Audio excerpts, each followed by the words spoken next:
ഇന്ന് ഈവനിങ്ങിൽ എന്താ അറിയില്ല വല്ലാത്തൊരു പുതിയ സ്വീറ്റ്സ് എന്തെങ്കിലും കഴിക്കണമെന്ന്. അങ്ങനെ പിന്നെ ഒന്നും നോക്കില്ല, കിച്ചണിൽ ഊതി വെക്കുമ്പോൾ ഇത് ഉണ്ടാക്കാൻ വേണ്ടി എന്തെങ്കിലും സാധനം കിച്ചണിൽ വേണ്ടേ?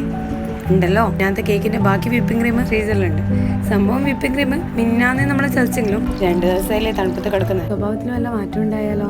അപ്പോൾ ഇന്ന് ഞാൻ ഉണ്ടാക്കാൻ പോകുന്നത് നിങ്ങളെല്ലാവരും ഉണ്ടാക്കിയ, ഞാൻ ഒരുപാട് ലേറ്റ് ആയിട്ട് ഉണ്ടാക്കുന്ന ഈ ഒരു ബിസ്ക്കറ്റ് പുഡിംഗ് ആണ്. ശരിക്കും ഞാൻ ഇത് ആദ്യമായിട്ടാണ് ഉണ്ടാക്കാൻ പോകുന്നത്.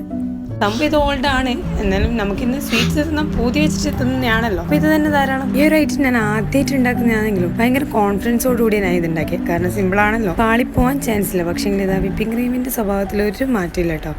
ഇനിയിപ്പോൾ വിപ്പിംഗ് ക്രീം ശരിയില്ല എന്ന് പറഞ്ഞിട്ട് തിന്നാണ്ടിരിക്കാനൊന്നും പറ്റില്ലല്ലോ, പൂതി വെച്ച് പോയില്ലേ. അപ്പം പിന്നെ അതൊക്കെ വെച്ച് അഡ്ജസ്റ്റ് ചെയ്തു. പുതിയ വേപ്പിൾ കൊടുക്കാനല്ലല്ലോ, എനിക്ക് തിന്നാനാണല്ലോ. എങ്കിലും ഞാൻ ഡെക്കറേഷൻ പണിക്കൊന്നും ഒരു കുറവും വരുത്തിയിട്ടില്ല കേട്ടോ. വൈറ്റ് ചോക്ലേറ്റും ഡാർക്ക് ചോക്ലേറ്റും കൂടി ഇതുപോലെ ചോപ്പ് ചെയ്തിട്ട് ഇട്ട് കൊടുത്തിട്ടുണ്ട്. ലാസ്റ്റ് ഒരു പുഡിംഗ് ലുക്കൊക്കെ ഉണ്ട്.